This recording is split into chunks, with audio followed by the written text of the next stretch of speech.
Ladies and gentlemen, welcome to the Gird Up podcast. My name is Charlie Ungemach. Very excited to have you here today, and we've got a guest today as well. But before we get to that, we'd like to invite you to help support the work that we do here at Gird Up by buying us a cup of coffee. We call it a cup of coffee donation because for the price of a cup of coffee, about $5, you can help support the work that we're doing here at Gird Up as we flood the internet with confessional content and prepare the people of God for whatever lies ahead. If you're interested in doing that and helping support the work that we do here, please go down in the show notes below and click on the link, or go to www.girdupministries.com and click on.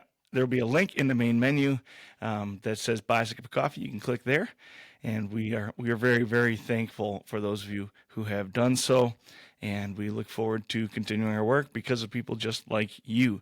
All this content is free for anybody in the world who wants it or needs it. And we want to keep it that way. So please help us continue the work that we do. Our guest today is Mr. Quinten Petersen. Quinten is an old friend of mine, getting to be an old friend of mine now. Hey, easy. We've been around for, well, that's not, if you're old, I'm old too. You got me by a year or two though. So yeah.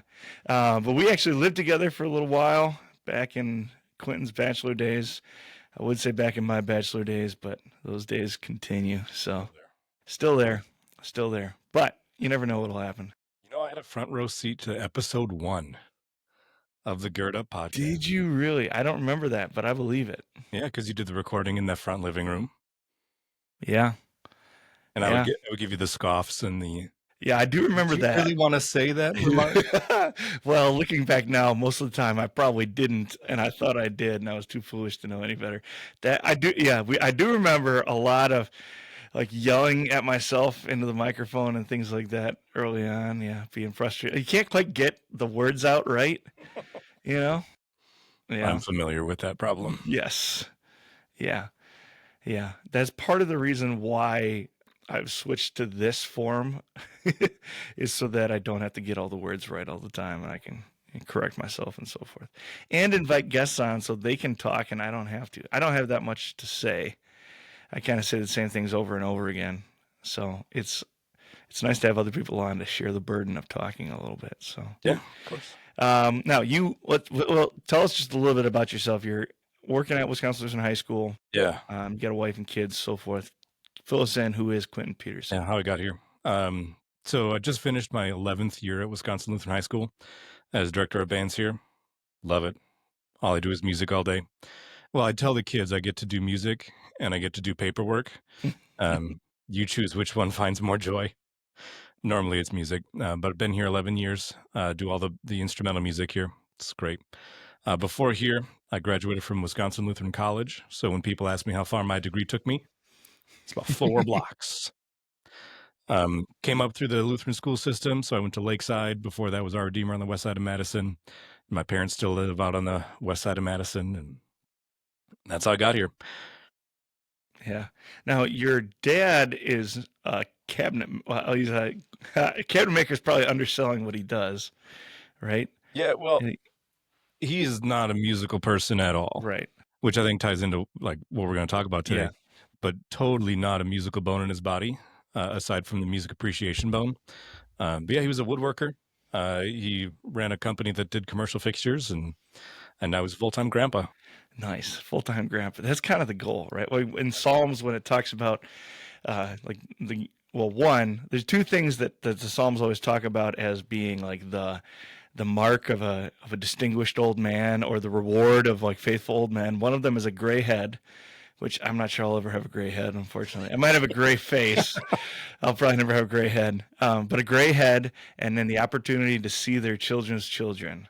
That is the blessing of old age. So the more, obviously, I'm still a long way away from those days, as are you. But that grows in the back of my mind is like, that's the goal someday, is to look on your children's children. Love it. But you mentioned music appreciation, but not necessarily a musical background or a musical bone in his body. So how do you end up being so involved in music? I'm assuming you were awfully involved in music as a kid. And why percussion too? That's the other question. Yeah. So I started piano and percussion when I was 4 years old. My mom was crazy enough to send me off to lessons, and there was someone crazy enough to take a 4-year-old for lessons. And that's something you were after as a 4-year-old, like you wanted to do it, or I can't remember, okay. but I was busy enough, like, just trying to get after all the stuff, mom's pots and pans. There's a piano in the house, and I was just kinda messing around with all that stuff, and I'm like, "Well, this is obviously something you want to do, so let's try and feed the beast," and, I played piano and percussion forever. I took a break in, like, middle school from piano. It's like, this isn't my total thing. And then I got back into it in high school and college, and I still play piano today. Percussion was a thing forever. Drums are fun. I say that a lot. Drums are fun, and they really are. I just love playing. My mom was a drummer in high school. I don't think she like forced me into percussion playing. It was the thing that I just did. And then my parents, like they never played music around us. Like my dad played the radio really well, um, but it wasn't a they show me how it goes thing. It was a you show us how this goes. And they supported me. There were times of like if you like the piano dropping thing. Like if you want to stop, you got to keep something going. It wasn't a no, you need to keep doing this. Don't stop. Even if I was miserable, they understood like there needs to be joy in music, so let's keep that alive. And then once we got past that little rough spot of it was hard to practice. I didn't want to practice. Once we got past that, then like music was everything the rest of the way. And always super supportive. I remember the story of when I was playing in a band out in North Dakota, South Dakota, somewhere out west. Um, and it was a weekend honor band festival, and a couple of us were going, and snowstorm in April, like you wouldn't believe, a couple feet of snow. And one of the instruments I was tasked with playing was like a slapstick. It was like a 2x4, huge 2x4. My mom always reminds me, like, I drove through a snowstorm to see you play a 2x4. Yes, mom, I love you too. That's awesome. Yeah, my parents did a similar thing. I think with piano in particular was you don't have to keep playing piano, but you can do something musical. What do you what? I mean, might as well just get into it. What is the value of what is the value of making sure that kids are involved in music when they're young? I mean, you could go the psychological route of brain plasticity, because once you're older, like it's harder to learn things, and you're busier. Like that's straight up. It's hard to learn something brand new when you're already tasked with keeping your like taking care of your full plate. Everybody's got a full plate, and to add one more thing on is incredibly difficult. But as a kid, your brain is much more ready to learn these new things. Um, so for young kids in particular, piano lessons. Whenever I'm trying out a new kid for band, and I ask them, "So did your parents make you make take piano lessons?" And they say yes. First thing I say to them is, "Say thank you," and they turn around sheepishly, "Thanks, mom. Thanks, dad." Um, but really, that type of music knowledge is so important. I don't think I've met an adult who has said with sincerity, "I'm so glad I didn't take music when I was a kid." That just doesn't happen. Um, there are people who are like, "I'm glad I did it, and I don't need it anymore." Great, fine. More often, what I see is, you know, high schoolers even already saying, "Man, I wish I would have started this sooner because this is just fun." Um, I don't know if it's correlation or causation. That's somebody else who's done a lot more research than me. But man, I've had some really super talented kids in the music program here at Wisco. This year again, the valedictorian was a band kid. Back, I've had him since fifth grade. Band kid. Um, Half of the academic top 10 involved in music. That's that's pretty strong evidence from one class of like, hey, music is something that active, intelligent young people do. Uh, I reap the benefit of interacting with intelligent young people who do music on a regular basis. Whether that's starting in high school or just continuing from grade school or starting in grade school, it looks different in all cases, but it's way easier to start when you're young. Yeah. So just picking your brain, you made the statement that active, intelligent young people do music.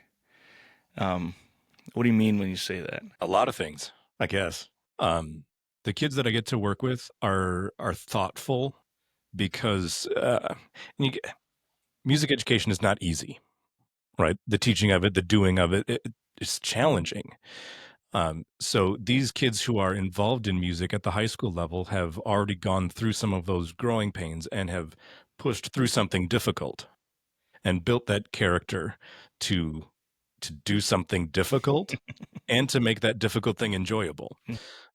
Because there are days it's still just hard. You can make the same case for anything that you're still doing. Some days it's just hard. People ask about work, pastoral ministry, teaching ministry. There are some days we see so clearly it's a blessing from God. And there are other days like, oh, this is work now. So, the same thing is true in music, but I've seen so consistently the level of student that I get to work with. And I don't know if it's, again, I don't know if it's correlation or causation or what have you, but the kids who continue in music have an X factor, a willing servant's heart or something. And it's just been a joy to see. Again, causation, correlation, I don't know. But I definitely do see it. Yeah. Yeah. From an adult perspective, when you said you meet a lot of people who say that they wish they would have started music when they were younger. Are they specifically taught, like, what are they missing out on if they haven't been doing music? It's just the ability to play.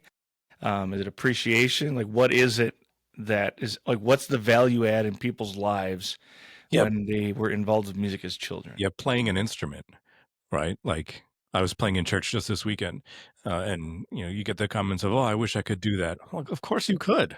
It's going to be hard work, but I started before you. The kids who like if I'm demonstrating something on a percussion instrument and they just like their jaw drops. Like kids have been playing longer than you've been alive, right? So what they're missing out on is that the community of playing music together. They see the ensembles playing together and having so much fun, or hearing the sounds and wanting to participate in that slightly different way. I think those are the ones who are like, man, I really wish I would have started earlier. Or they understand the amount of work that it took to get there, and they, in retrospect, see, man, if I would have put in that time earlier, I'd be better. Because guess what? Practice makes you better. Um, I give chapel here as a called worker at Wisco, and one of the chapels I gave this year, I use that example of like what you practice, you get better at. And people are expecting the music guy to come up and say, "Hey, if you practice your instrument, you're going to get better at your instrument." Which, of course, I said because to tell 1,000 people to practice is an important thing. But I said, whatever you do more, you get better at. Right? Thinking back to that first podcast episode, what you do, you get better at. Yes, you Or get more better consistent. eventually. And I told the kids, if you look at your phone a lot, guess what? You're going to get better at looking at that phone. And the same is for anything. If you practice waking up early, guess what? You're going to get better at waking up earlier. If you practice eating junk, you're going to get better at eating junk. So when you like, hey, I really wish I would have played an instrument. Well, yes, but practice is also involved there. Yeah. We talk about this with athletics and things too, and we'll get to that later. The relationship between athletics and music, but we talk about this a lot with youth sports too. Just the ability to stick to something and the ability to be bad at something when you're young is incredibly valuable too, right? If you the more things you try that you're bad at and then become good at, the less daunting it is to try new things also. Yeah. When we're starting new fifth graders out, we have to remind the parents, like, hey, when's the last time you were an absolute beginner at something? And now some of them will say, well, like this is the first time I've been a fifth grader. I'm like, no, you've been in school since you were 5. You're no longer a beginner at school. And then you try to think, like, what's the last thing I was really truly a beginner at? And that's why you're bad at being a beginner, because you don't get a chance to be a beginner very often, and that skill set is incredibly frustrating to some. This time of year is always like my least favorite because I see all the kids dropping, and I take that personally, of course, because that's what we as music educators do.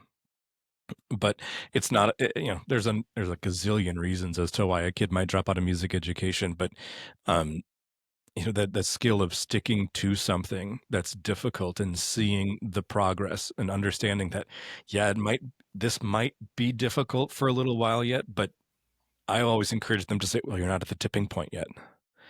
Because you'll reach that point where all of a sudden your knowledge and your skills match up, and then you see progress much faster. And now when I say much faster, I, athletes, musicians know together, progress that's fast in those activities is not fast. Looking on your phone is fast, but progress on skills is not fast. And that impatience is something to, I don't know what the answer there is. I'm an impatient person too. Yeah.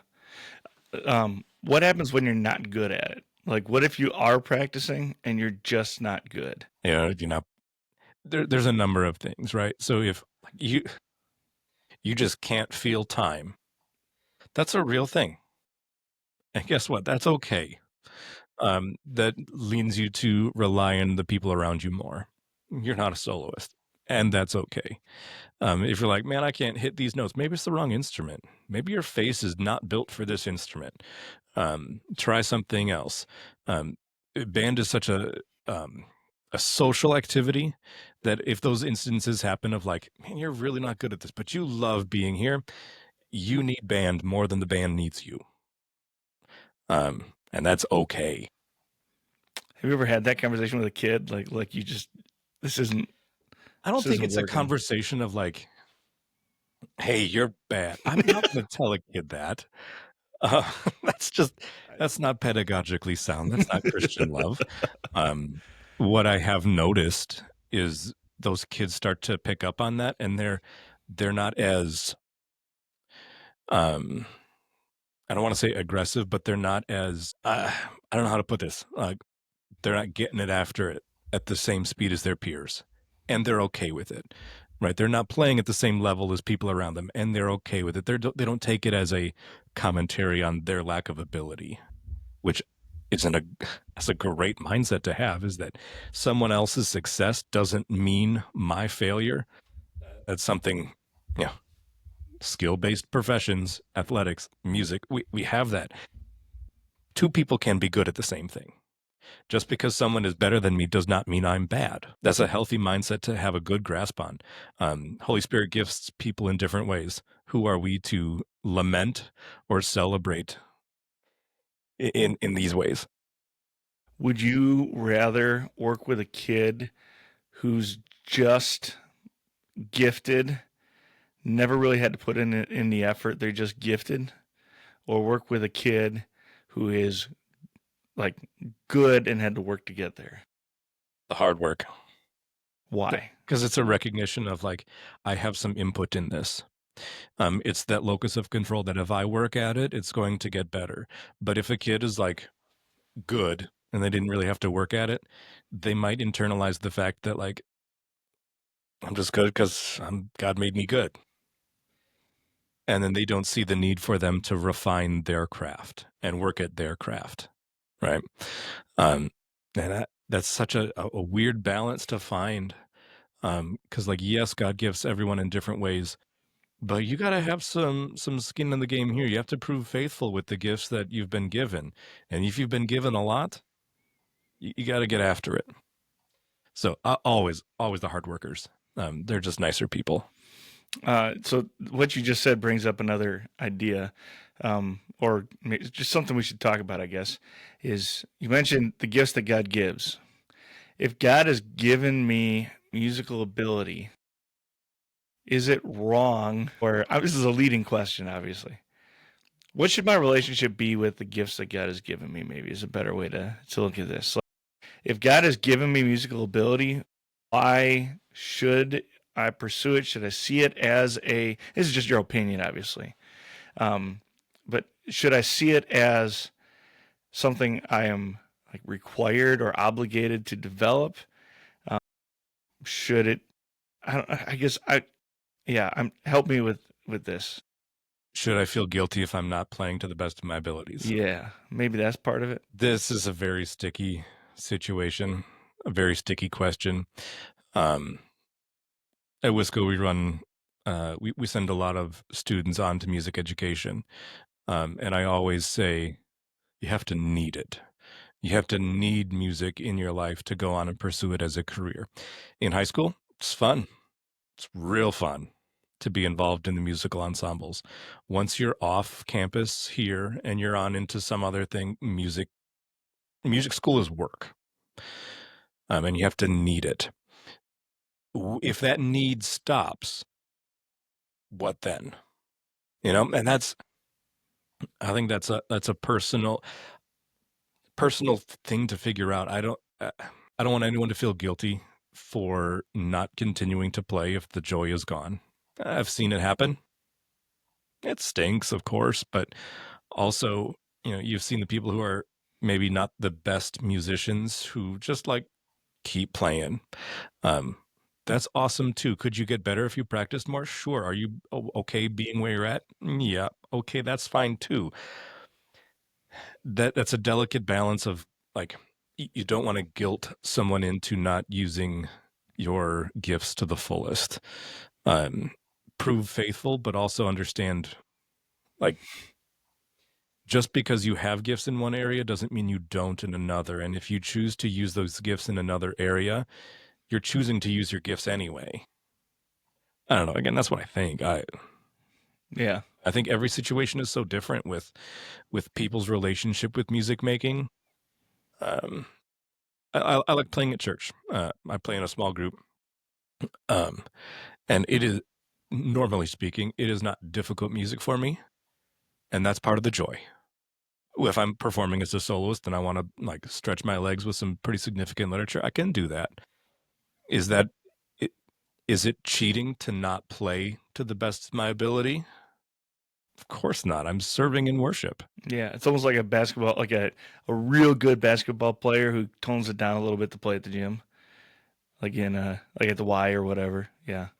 You're giving, you're enjoying the opportunity to do the task, right? Or to enjoy the thing that you enjoy. Yeah. Interesting. I hadn't thought about it like that. Yeah. I think also there's a certain aspect. So this is coming from a guy who went through all the ministerial schools, obviously. There's an aspect too that I've always wrestled with personally, and that idea of we learn music in order to like worship God in a new and unique way. That's not a struggle for me.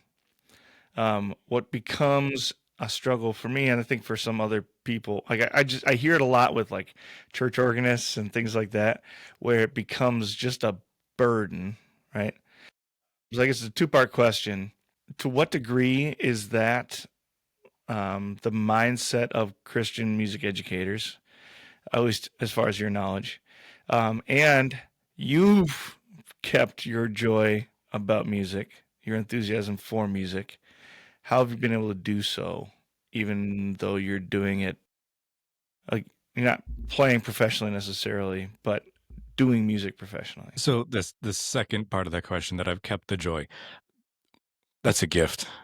Like it would be it would be so easy to focus on the difficult of like like this weekend I'm playing marimba and my hands don't work like they used to.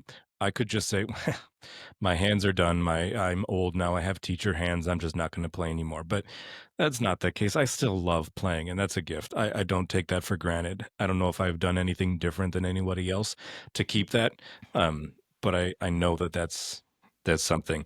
Um, so thinking of music making as a burden, I think the danger there comes not in the music making, but in the use of those abilities.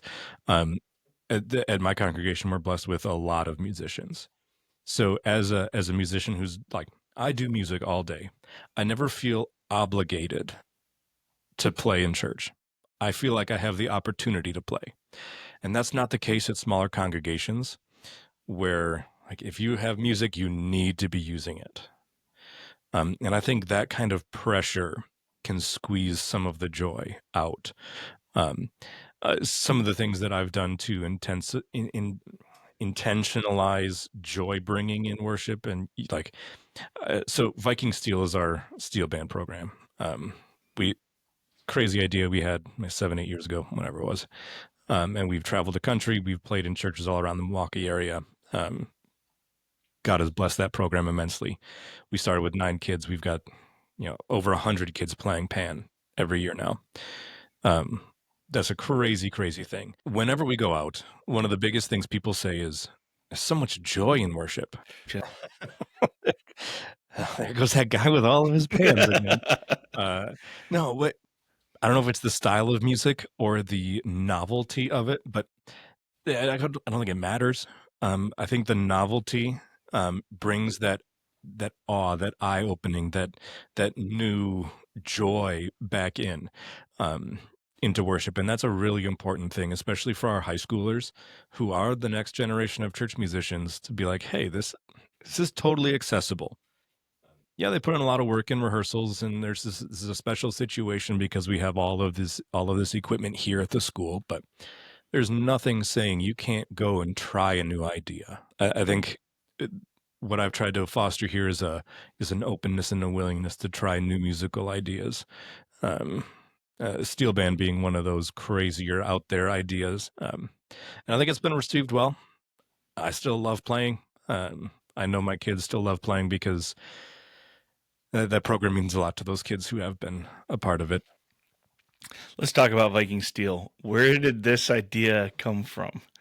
So I was a freshman well, actually, this goes even further back than high school. But growing up, there's a steel band in Madison, and this gets back to my parents. They made sure we were at every performance. Didn't matter if it was like I remember one at the zoo one time. I remember distinctly some at the beer garden. Um, little grade school me at the beer garden with mom. That's weird, but it was because the pans, like it's an infectious sound. So I loved playing. I loved listening to it. I wore out my cassette tape because I listened to that music so much. Um, Late high school, I went to music performance camp. Got to play pan for real for the first time, and I I was just absolutely hooked. Absolutely hooked. Got my first pans freshman year of college. And those are the pans I still play on today. Um, so back to freshman year of high school, incoming, I was an 8th grader, a little shrimpy kid. I was on a band tour, and we showed up to Hope in Toronto. Get off the bus. What in the world is it? I walk in, and every time I'm still close with that congregation and those people up there, and when I still walk in, it just feels like home. It feels warm. It feels wonderful, and the music they play on pan there it's a significant reason why. So that was iconic. I still remember all of that time, and I've been able to get back there a number of times following. And so in 2017, our music faculty here was looking for what's next. What can we do to increase student involvement in instrumental music, choral music, whatever it might be? And I tossed out this idea of what does a steel band look like? And my first thought was, man, this is way too expensive to get off the ground. Um, God was like, no, it's not. And built that relationship with Hope Toronto. So a member of Hope was able to build. I built our first set of instruments, and from then on, the instruments beget more, and it just word of mouth. It took off like wildfire. Um, we started with 9 kids the first year. I remember the pans were stored in the lockers in the band room. So every time we rehearsed, we had to like take them out of the lockers, put them up, and then play for as long as we could, and then had to pack them up again. That's an insane amount of work. Um, but now we have our own little corner of the kingdom, little closet that we can leave the pan set up in um, year round, and there's pan playing every day at Wisco. So we gone from 9 to 60 high schoolers playing every week. Grade schoolers play. We got summer camps. We got summer groups. We got a community group because once you graduate, alumni still want to come back and play. And yeah, it's pretty incredible stuff that we get to do with that group. Yeah. I've never heard of a music faculty at a high school, at least, sitting around and saying, what can we add or what's next. It seems like a unique situation. Can you speak to that a little bit? Yeah, I think it's a mentality of growth rather than, well, what we're doing is satisfactory. It's worked for us for, you know, however many years. Let's keep going. And the faculty at that time was not youthful in ministry, we'll say. Um, but they were musically minded and saw the need for something new, something to i- reinvigorate I don't know what the right word is, but they saw that need and were willing to take a chance on this crazy young thing. Yeah, that's awesome. Um, how would you respond to somebody that says steel pan is maybe something? Well, it's not something that kids are going to keep playing probably once they leave here, unless there's a community band or things like that. But if they, if a Wisco student graduates and takes a job in some other city, like, it's not realistic that in most places in the United States they're going to be able to actively play pan for a lifetime. And so if the goal of music of element like if the goal of music as a young person is to be able to continue into adulthood, then that doesn't really fit the mold. How would you respond to that? So Wisco has some pretty incredible athletes who have earned recognition recently. Is that the goal of a high school sports program? I don't Well, think if it so. is, there's exactly one guy who's achieved the goal, right? Yeah. So the same could be said for music. Um, but we all like think, well, that's a strange one-off case. Yeah, I'm a strange one-off case because I went from, grade school music to high school music to teaching music full time. That's about as rare as professional athletes from an athletic program. So I don't think that's a fair thing to say. Well, it's not going to serve you long time because you're not going to be making it your life's work. So don't even bother getting started. I don't think that's um, a fair angle. Um, but we all know that the camaraderie, the togetherness, the ensemble music making, that's more important. So the facility we have in that steel band is an easy on ramp to ensemble music making. Um, that that shares in worship. And we have community, we have music, we have worship all in one location. What else do you want? you know, um, we want high schoolers to be involved in their home congregations once they leave high school, while they're in high school, um, and providing an opportunity that says music making in church doesn't have to be elitist, it doesn't have to be complex. It can be as simple as you want. Just get involved. And I think we try to do that with at least the instrumental groups that I take out to churches. Here's the hymns.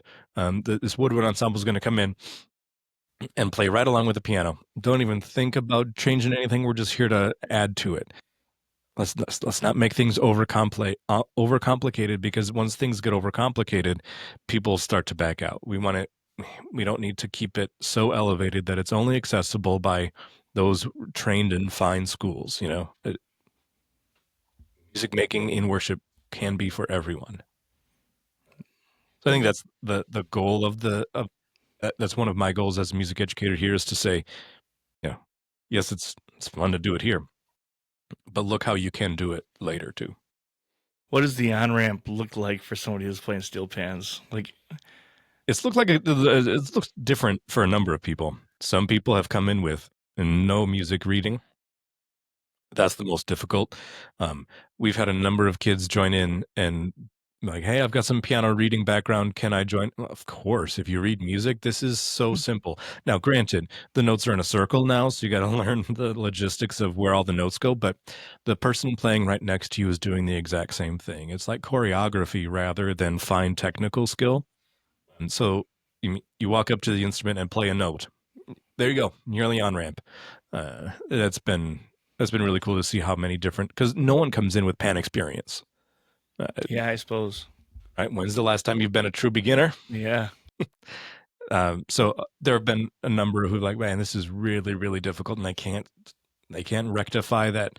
I'm really bad at this right now, and that's okay. They think, oh, I'm really bad at this. I'm really done with this. And more often than not, it's oh, I can see this is getting easier, and that's when it starts to get fun. Yeah. Yeah. I'm curious about you specifically.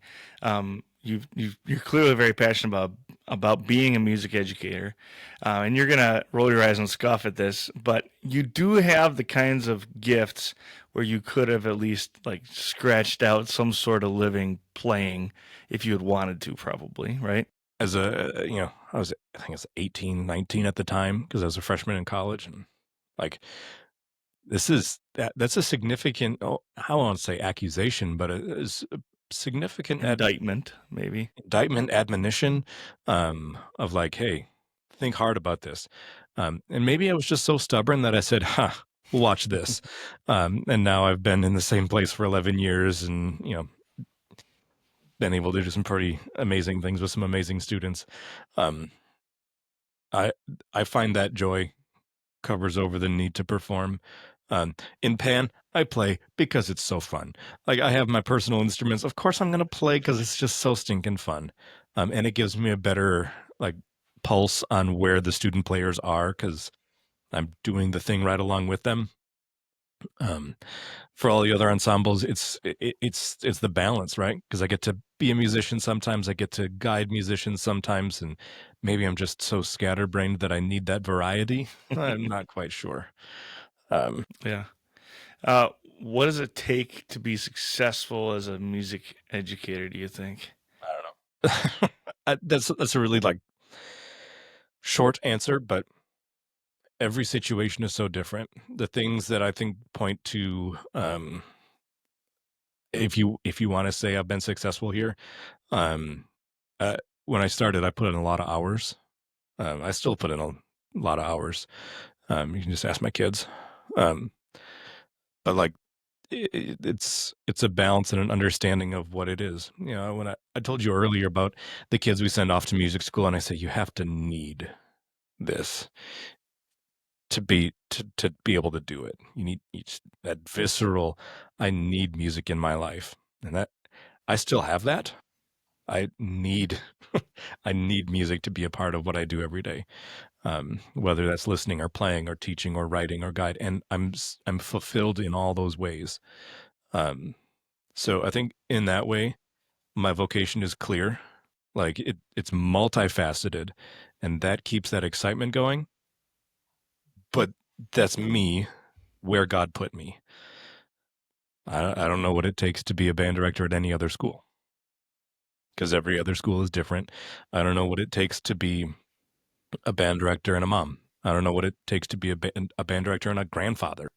I don't know what it takes to be a band director and a bachelor anymore. I was for a while. Um, but right now I know what it takes to be a band director and try to be a dad. That's yeah, it's different in every location, and you know, staying excited, staying invested, because if you're bored, everyone else will be bored too. Yeah. If you're gonna write an equation, is it Dude, I more? don't do math. Well, you do math. You do math all like you count Yeah, so constantly. 4. At 8, sometimes 16. You count in weird ways all the time. Okay. Anyway, um, to what? How much is so? If you're gonna building a program like this, and you've built a strong program, at least with the kids that are in it, right? Um, how much of that is you versus how much of that is talented kids coming in? Um, I'll let you answer that first. I tell the kids this um, frequently, hopefully frequently enough. At a concert, I turn my back on the audience, and then I don't make a sound. So people who are watching the program, I just turn my back on them and focus on the kids. And the kids are making the sound. So if I've provided an environment, that's all I've done. Because I'm still one person. When I started 11 years ago, um, the band was a third of the size it is now. I'm still one person. It's the kids who make the difference. It's the kids who make the program. If that focus is shifted, I think major problems are afoot. So it's all about culture, is what you're saying.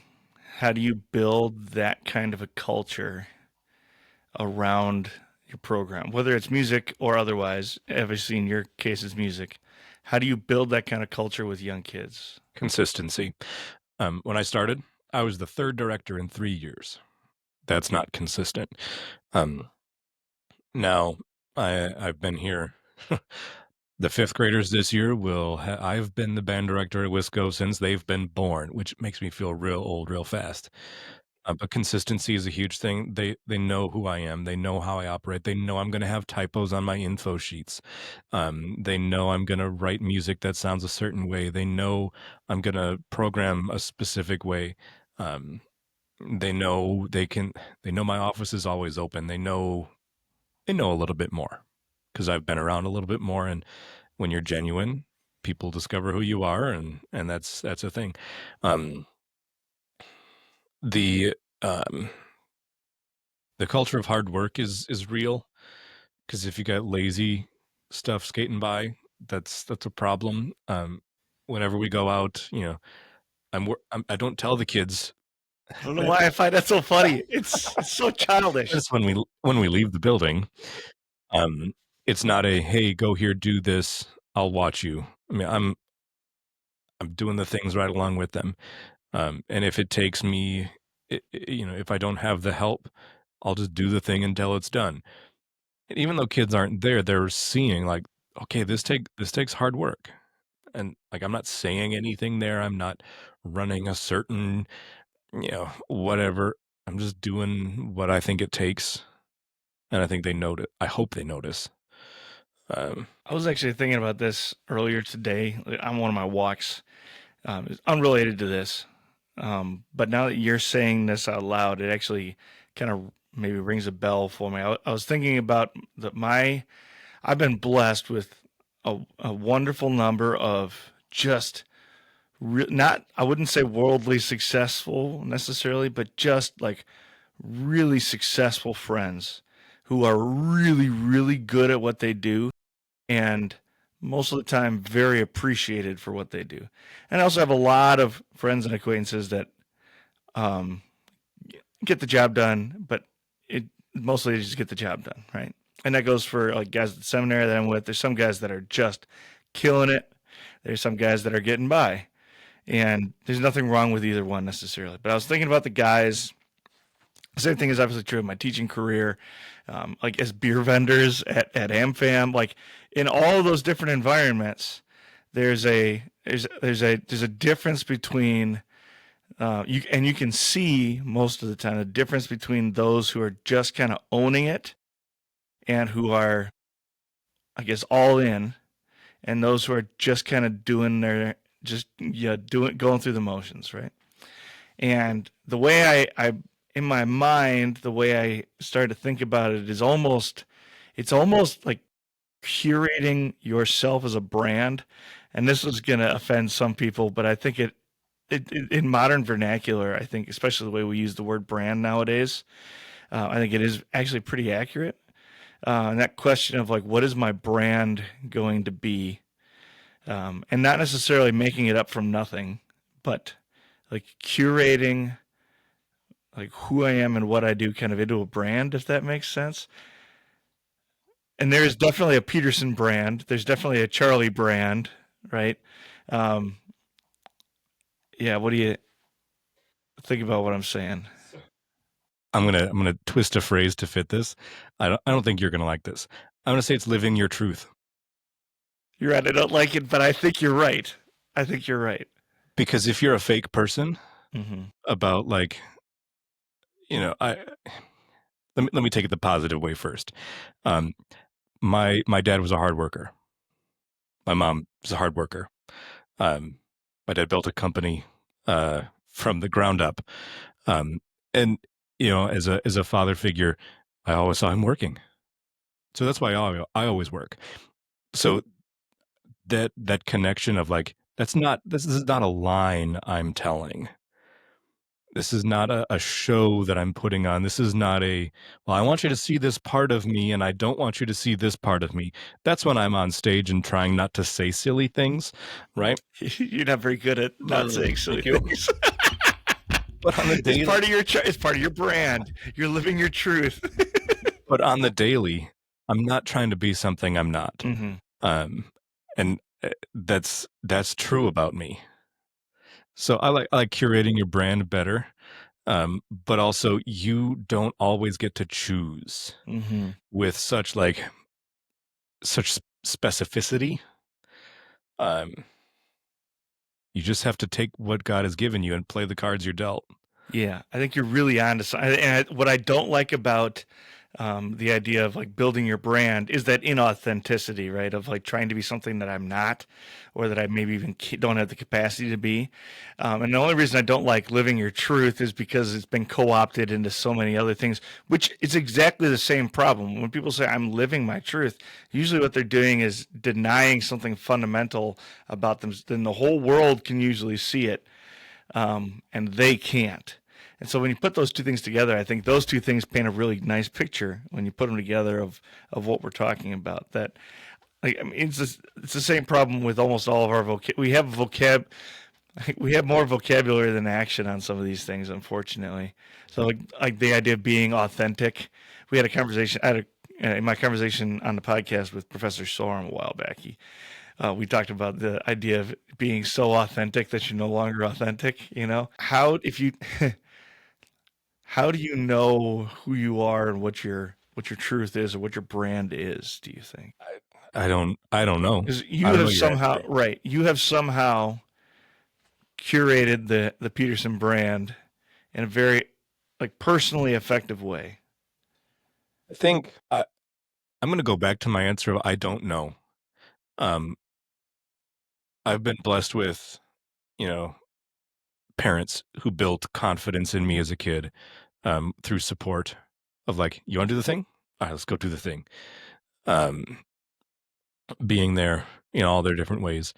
Um, and then here at school, it's the kids I get to work with have resonated with what I'm selling. I'm not selling anything. Mm-hmm. They resonate with who I am. Um, and I think have you had Dr. Michael Berg on your podcast yet? I haven't. He's on the list. Get him on. Pastor Berg, get here. You've got such brilliance to say. He has a book on vocation. Excellent book. Oh my. It's so brilliant, and that has guided a lot of how I think about like the things that you do. And he uses a couple examples, and the one that gets back to me is the garbage man. Like when you walked into them sorting music. That is not glamorous work, but it's work that has to be done. And when I do that job correctly and well and to the best of my ability, that impacts others. And that's always been understood for me, right? So to like say how do you define your brand? How do you know it's your Yeah, I don't even like the verbiage we use to talk about it, but I don't know any better way. That's why you gotta have Dr. Berg on here. Yeah, I suppose. Thing about myself, because I might as well talk about myself as my podcast, right? Anyway, yeah, think about myself. I can't think of any time in my life where I had more fun and more consistently enjoyed myself than like the summers that we were all involved with Lutheran Vanguard together. Like especially when we were still doing the last couple of years where we were doing field shows, and it turned out to not be a sustainable thing. Like personally, for the directing staff, for kids too, it was just too much involvement, and then even monetarily, it just ended up being too much. But like that's not an issue in the middle of the season. In the middle of the season, you've got a job to do, right? Um, and that I don't know what it was about like doing a field show or whatever. Um, and then all the other things we were doing too, because you got all kinds of different types of performances that particular group was doing. Um, but that idea of waking up every day and just asking, myself, how do we move this group of kids towards that goal today and do it as effectively and as efficiently as possible, with then also an eye to like other goals down the line. So you get like these big goals at the end of the year, of like it's a number score or whatever it might be. You've got these lifelong goals of skills you're trying to build and aptitudes and habits and things like that. And then you're also just trying to like get this one section to actually look the way it's supposed to look, right? All those things at the same time. that's what came to my mind when you were talking about like that. I don't remember exactly the phrase you used, but like letting them see you, like letting the kids see you. Um, and I think maybe that's perhaps the biggest piece of that experience that was so joyful to me was you're not striving for the kids under your purview. You're not striving about them. You're not out front leading them. You are striving together. And it sounds like you're saying a similar thing about Steel Band too, of just striving in this together. And yes, I am setting the culture, and yes, I am in many ways setting the tone of how this is going to go. But then also leaving room for the personalities and things like that. And just like, to use an engine term, the engine's wide open, like the throttle's wide open, and you're just going and bringing everybody with you.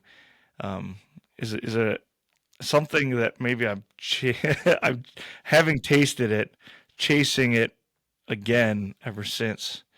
That's part of why I guess I want to talk about it is just that, like, how do you get to yourself into positions where you can do that, whatever it is, right?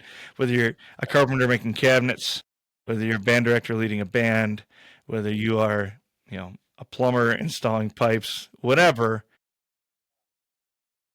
How do you get to that point where things are just clicking? And obviously, they never click for forever, but how do you get there from where you are? Grace of God. It, I I don't know. I, the least helpful guest No, ever. I think it is helpful. It's No, honest. I don't know. Like I mentioned earlier, there are days where work is work, and there are days where it's just joy filled. Some of those days where work is work are also joy filled. But finding that fire in your belly and where just the wheels are greased and things are moving. Um, I think that people always toss around the thoughts of like God's blessed me with this, God's blessed me with that. In retrospect, I think we could do well to focus more on being in the moment of blessing, and in those situations, and when things are going like that, of just like things are working, and I'm not like there are things just happening. I think that's evidence of where God is blessing you in the moment, and it's important to stop and take a look at those things. Um, and Steel Band has been a microcosm of that. Of like, we started with a small group. Like it was cool to get started, but since then things have just like happened. I can't explain like all of the dominoes that fell to make it. It's a God thing, right? We've put on, we travel to the youth rally in Tennessee and Colorado now, so there's like between all of the vans, like some 10,000 miles of safe travel. That's a God thing, you know. uh, Gifts that come in to support that work, that unnecessary, unexpected.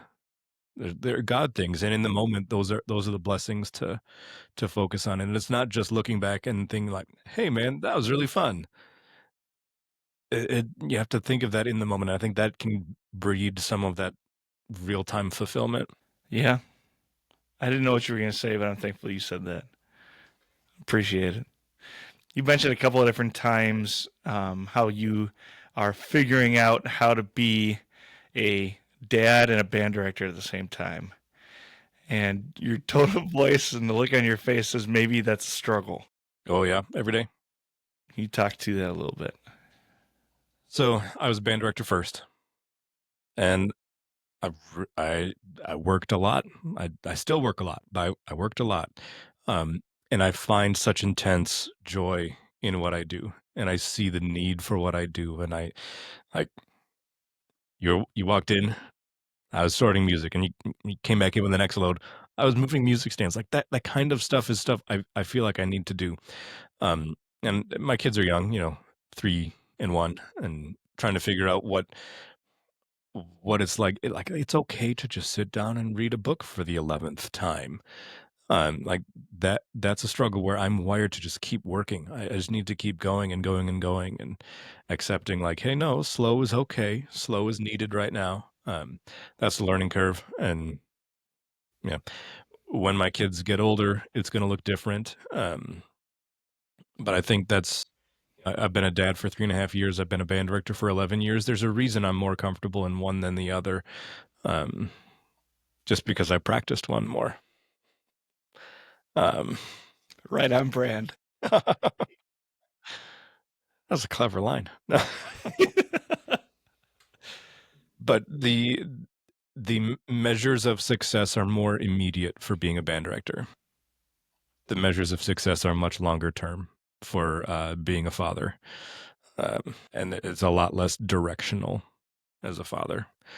I think of my dad as a woodworker, and I use the term woodworker. He's a hobbyist woodworker, but he was a businessman who happened to be in the business of woodworking. And all of the things that he did. If I do this, then this is a very procedural type thing, and like that's work life, but dad life is not that. If I do this, what happens to my kid? I don't know. They're their own human being, you know. I know I was a problem for him at times, and all of my siblings were problems for both my parents at times, and both of my kids are problems for me at times. There's no directionality to it.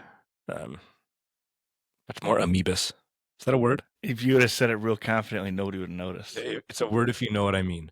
I use that line in band a lot. Sometimes I like make up words just to ensure people that I don't need to teach English. Kind of like how I'll do bad math so you don't make me count and Fair teach enough. math. What have you learned? These are cliche questions, but they're interesting. What have you learned about how has being a band director helped you be a better dad? Like what from one correlates to the other? You're still early on in the dad. Yeah, I don't know if I'm a good dad experience. yet. Being a dad, I care about the kids more as kids than just commodities.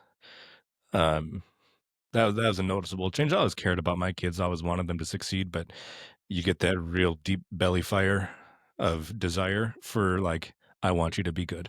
I want you to do that. I don't want you to hurt. I want you to understand this. I want you to find fulfillment. I want all of these things for you. I think that got a little bit more intense. I think with my own kids, I think knowing my high schoolers, like you're going to go through some stuff. But you're also going to be okay. That has provided a little bit of peace at home. Of just like, hey, you jumped off the stairs? Great, that's going to be a good story someday. Instead of, oh dear, I've just ruined my child forever. I think that I forget where I use this, and I use a lot of metaphors teaching music. I think the connection between the two has deepened my rudder. The sailboat with a deep rudder. If it's a very shallow rudder, that rocks about a whole lot. But with a deeper rudder, there's less sway back and forth because there's more resistance, and I think that's a good analogy for how experience will deepen the rudder and keep things even. It doesn't stop the waves from coming. It's just how you handle them. What about, you kind of answered this question too, going the other direction. How has being a dad changed your band directing? Yeah, tell the kids to go home. Like if a kid's like, man, I don't feel good, all right, go home. There's more to life than doing this. I care far more about you than what you're doing. Right? If a kid needs like, I just need to go into my car and cry, and then I'll come back and cry. Go do it. There, you're going to be no good right now here doing this thing because that's not where your head is. Go take care of yourself first so that you can be here. I think I remember. I think this is the first time I was ever quoted as a senior quote in a yearbook. I won't name names. I'll protect the innocent. But they quoted me as, and I remember exactly when I told this person this thing. But you can't pour from an empty cup. Jesus rested. He needed to refill that cup by sleeping, by praying, by being alone with his disciples. What you name it. You can't pour into others unless you have something to pour into them. So if a kid can't function as a human, they're not going to function as a musician. Come on. Same thing with my kids. If they literally cannot see straight because they're so upset about something, there's no reasoning with them. Just give them a snack, give them a nap, then they'll be good. It works on adults too sometimes. Oh yeah. A snack and a nap. Yeah. How do you, and this is a you question, right? This is anecdotal, your experience, but I think just hearing from other people helps us, reflect on our own lives. How do you balance, or what's your effort to balance family and school? And so work life balance. I don't like that one either. There is no such thing as work life balance. We need to stop pretending that there is. They need to jive. Yeah. And I don't know. Well, I guess what I'm asking is, like, how do you make the decision of, like, this is when it's time to go home, this is what I say yes to, this is what I say no to, so forth. You still are very busy, especially during the school year. How do you make those decisions? How do you navigate that? Some elements are just like, this is the job. High school band director life is not for everybody. If you're looking for an 8 to 3 with no weekends, this is not that. I do a lot more time than that. So that's an understanding. But there are also times where it's just like, you know what, we're not going to do anything this summer. For this summer in particular, mathematically my fourth summer as a father, third. Not good at math. No, I told you this. Anyway, there was one summer I was gone a lot. And that was when Maddie was really, really little. And that was tough because it was 3 weeks I was gone. And I was like, okay, well, can't do that again. And I've slimmed down on my summer commitments. And again, with Steel Band going on tour, that's part of the job, I think. It's still trying to figure all that out. On the daily, on the regular, there are situations that are just tough. And that's when you just chop wood, haul water, keep doing the best you can. Yeah. Is that a decision you generally make? Is that a family decision? Does your wife have to come to you and say, like, nope, you're coming home?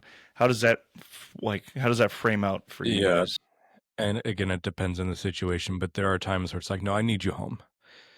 All right. I remember one of them this past spring.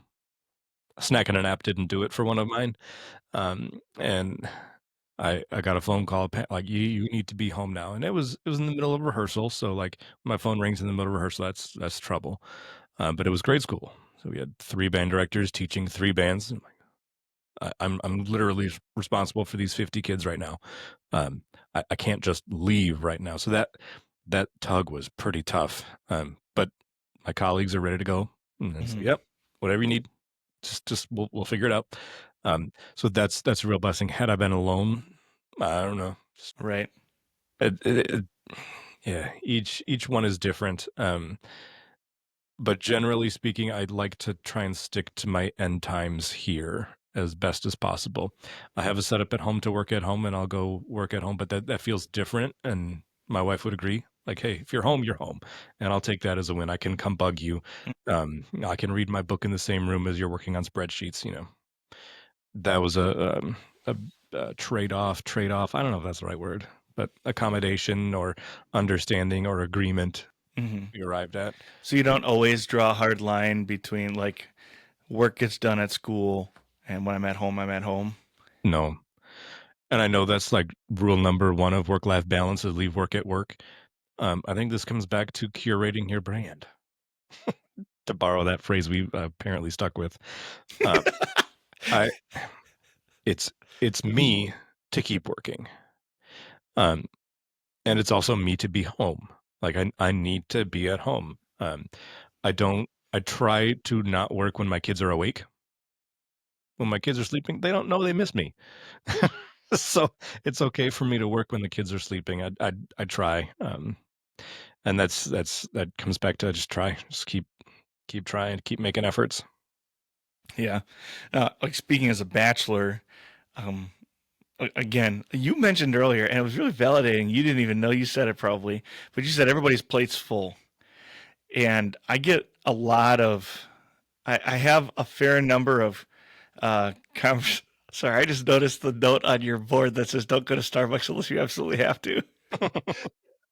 Anyway, is there a story behind that? Oh, of course. There's a These were story going to behind. Starbucks too much. I curated this office, You so did curate this there's a office. story behind most Is that everything a I do. reminder for you or a reminder for the teenagers that sit on your couch? That predates the Starbucks right next door. Oh, That was from a guy who um, was supposed to go to this summer camp to teach percussion, but he was diagnosed with cancer and then couldn't go. And then he gave this laundry list of recommendations for um, or bits of advice for the crew that was there. And that was one that I really laughed at and I chuckled. So I put that up there. I don't like Starbucks coffee. Nothing against Starbucks is anything, but don't like their coffee. Um, and that one just found funny to me. So yeah, that's why that's there. yeah. Anyway, I have no idea what I was talking about.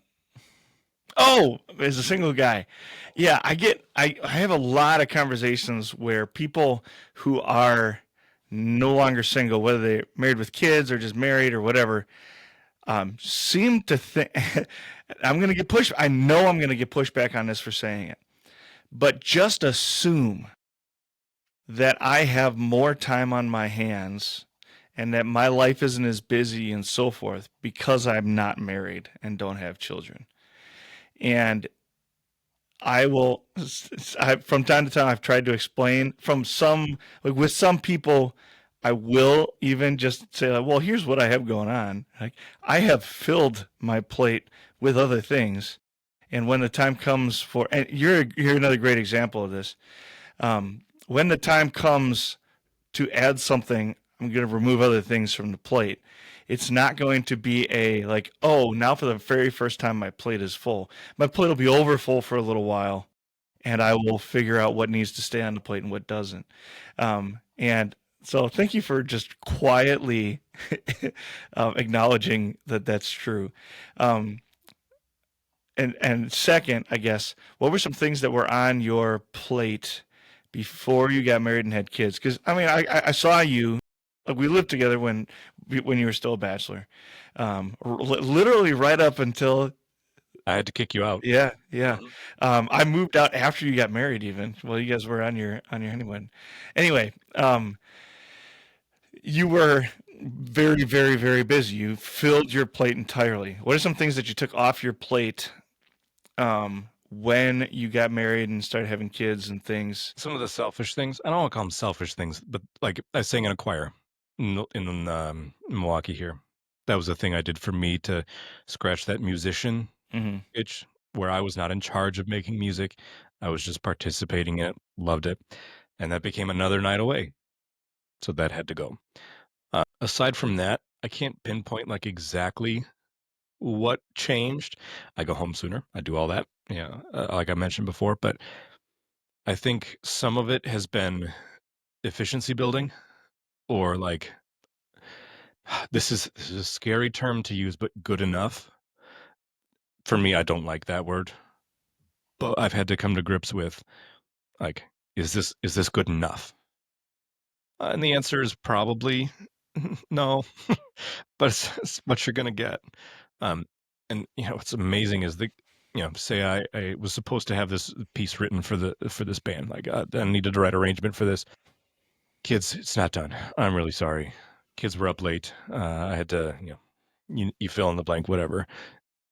And kids are resilient. They understand, and they're, supportive of like, yeah, you're a dad too. The kids who like tell me like, hey, you need to go home and be with your kids. That makes me feel really guilty because like, dude, I'm here helping you, and you trying to get rid. What are you trying to say? Um, so I think there's the efficiency building. Um, a lot of the things that I did for just me, um, maybe have gone out and changed shapes. Uh, People make that comment like, "Oh, this season's done now. Things get quieter." I'm like, no, they just change shapes. A marching band's done. You get no. We're into ensembles now. Hey, musical's done. You get no. Hey, Prism's done. You get no. It just changes shape. Everybody's got a plate, and it's full. with whatever. Even if you have like tons of free time, that still is on your plate. You got to figure out what you're going to do with the free time. Yeah. I don't know what to do with free time. Um, I don't understand that concept.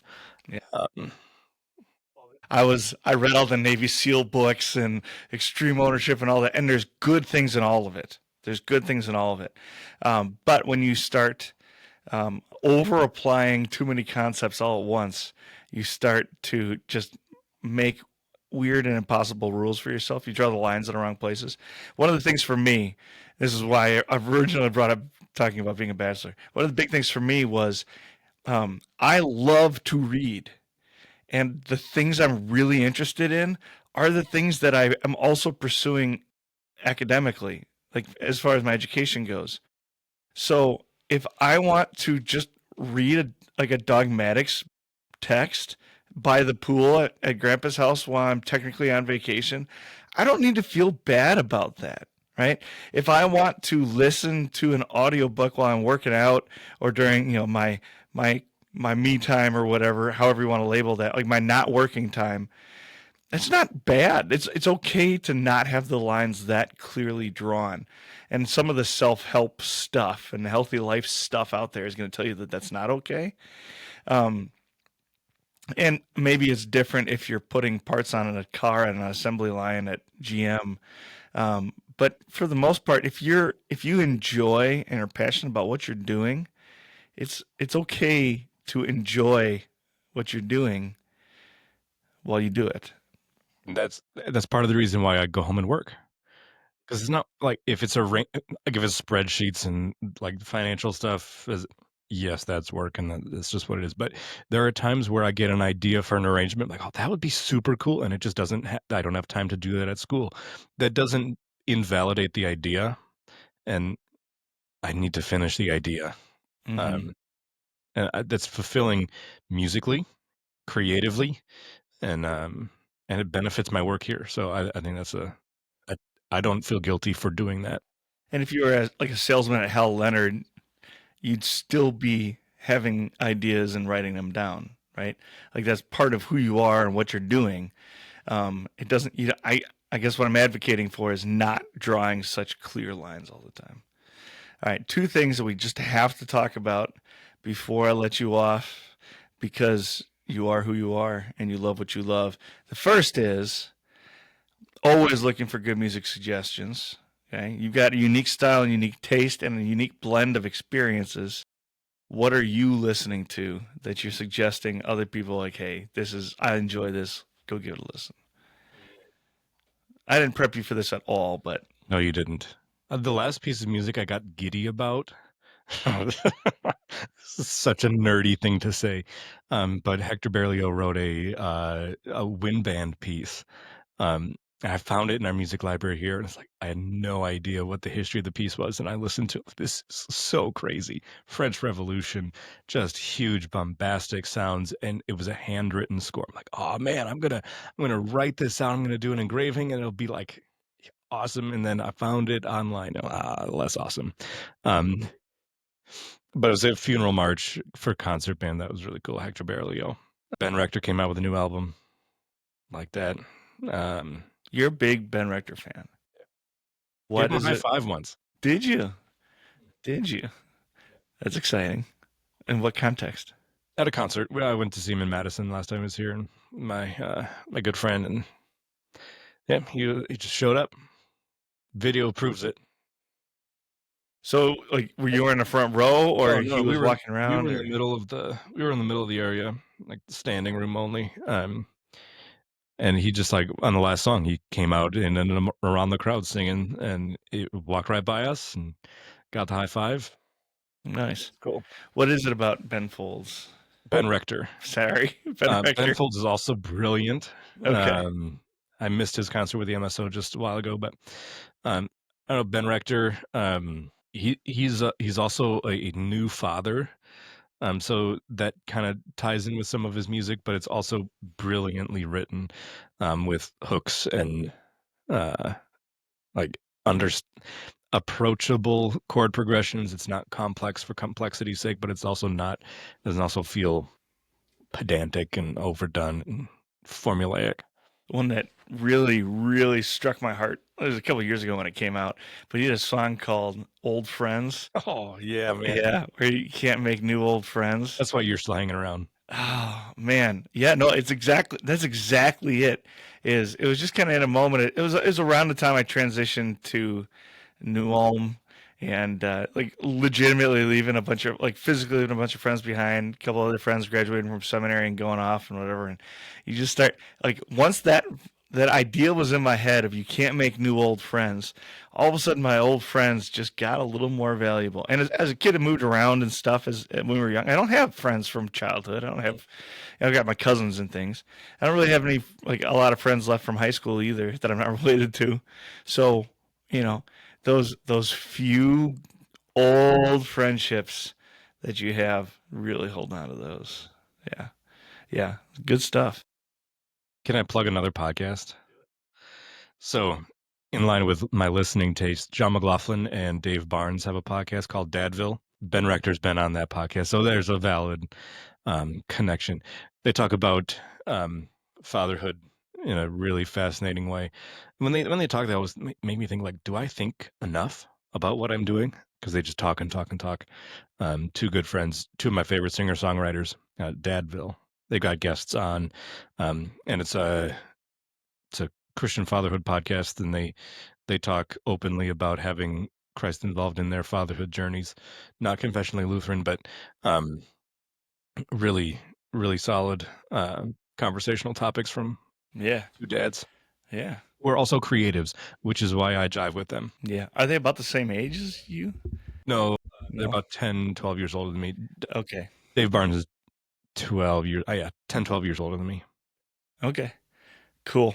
Very cool. Okay. And then the last question. One of the things that I think we have in common, although about different things, is just an appreciation for beautiful things, right? Passionate about very different things. You're a big whiskey guy. You're a whiskey guy. So, what are like you've got like you're watching for deals on different things and you've got like a list of stuff you want to try and all that. How did you get into that? And then what do you if somebody's trying to build their liquor cabinet right now? The Kirkland Bottled and Bond right now is it's good and it's good. But what do you yeah, what are you building your cabinet with? If like just a novice who wants to know, like what are you building your cabinet with, and how did you get into this to begin with? Again, did not prep Quinten for this at all. So um, I think the blame goes back to the band director here before me, actually, because he got one of my other friends into Scotch, and then I'm still friends with this guy who lives down in Chicago. Visiting with him, he had a number of different scotches, and then he got into bourbon and whiskey, and then I was like, man, this is kind of good. And then that just kind of spiraled out of control into my collection now. I love that I get to share it with people and get to tell each other stories about it. And like just this last weekend, I had a friend over to help move a swing set in for my kids because I got a brand new swing set. Not brand new, new to us, very well loved, new to us. Um, and of course, they come over and I pay with dinner and your selection from the collection. I get to share some things I've never had this before. This is really good. Yeah, and I'm so glad to have shared it with you. You can't find this anywhere. I'm so glad to share this with you. So all the stories about, the rule at my bar because you've partaken in this. I don't open new bottles without friends around. I can't. I have a number of unopened bottles, which is why you're coming over after this, right? sure. um, All I got to do is laundry. So only guests can open a new bottle, and they get to pick which one. So I always have the story of who I opened that bottle with. And whether I remember what we talked about or not is anyone's guess. But you always remember who you opened that new bottle with. So what are you getting? Evan Williams Bonded is a really cheap, delicious green label on the bottom shelf. I'm liking that. You can't find Buffalo Trace products anywhere, but they are delicious. Other things, Dancing Goat is in Wisconsin. They got some really nice Dancing stuff. Goat. I think they were the first to have a rick house in Wisconsin. Wisconsin's climate's not great for aging whiskey, so I don't know how they deal with that, but that's pretty good stuff. And local Wisconsin, if you're going for that. 1792 has been really nice to me. I like that. I know I've shared that with you before. Isn't that the bottled and bond right now too? There's a bonded, Bonded. There we go. yeah, bottled and bond. There's the there was another There is a Ultras. Kirkland bottle right now that's 1792 Oh also. yeah, the 1792 Barton, um, which is sold by Kirkland under the Kirkland label. Is I haven't actually blinded the two next to each other to see if I can tell the difference. Um, Michter's is always tasty. It's a little Michter's, more significant than others. Beginners stay away from rye. That's just my suggestion because it burns. But If you had to just stick to one for the rest of your life, just one bottle, what would it be? Russell's 10-year. Russell's 10-year. Okay. And very accessible too. Yeah. All right. And that's kind of why you got to stick with it because those special bottles come and go, and you get to share with some pretty cool people. Yeah. Yeah. I've been saying this about myself more often, and I hope it's actually true. But just that I just like things done well, even if I don't know anything about it. Like I like art museums. I don't know a thing about art. I like most art museums because it's just things done well. You know, what's the commercial? It's a banana duct taped to a wall right now. That Meta commercial. Like I've been to some of those art museums, didn't really appreciate them. But when it's like, I mean, a couple of years ago, there was an exhibit at the Milwaukee Art Museum with it was just all these Frederick Remington like obscure paintings, things that aren't famous. And you just walk around, and just go like, this is beautiful. This is so cool. Yeah, it's things done well, and whiskey and beer can be those things if they're done well. So awesome, Quinten. Thank you for your time. Thanks for giving a little bit of your summer to us here, and thanks for being my friend, man. I enjoy it. I enjoy it. God bless you. God bless your ministry, and blessings on the summer. Those of you who are listening, again, please consider making a donation to the podcast by buying us a cup of coffee. Thank you to those of you who have done so already. Shout out to those. I keep getting notes from people all over the globe. So shout out to those guys, the African continent and Southeast Asia, where it's not always easy being a Christian, who are actively listening and even like reaching out to me. Appreciate that as well. All of you, God bless you. We love you, and we'll talk to you next week.